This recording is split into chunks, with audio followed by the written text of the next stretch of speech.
उमापतिं सुरगुरुं वन्दे जगत्कारणं वन्दे पन्नगभूषणं मृगधरं वन्दे पशूनां पतिं वन्दे सूर्यशशाङ्कवहिनयनं वन्दे मुकुन्दप्रियं वन्दे भक्तजनाश्रयं च वरदं वन्दे शिवं शङ्करम् ॐ मृत्युञ्जयाय रुद्राय नीलकण्ठाय शम्भवे अमृतेशाय शर्वाय महादेवाय ते नमः।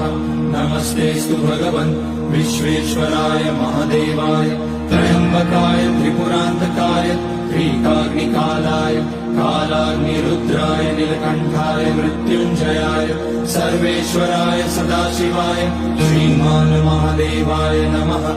ॐ नमः शम्भवाय च। ॐ वन्दे देवोमापतिं सुरगुरुं वन्दे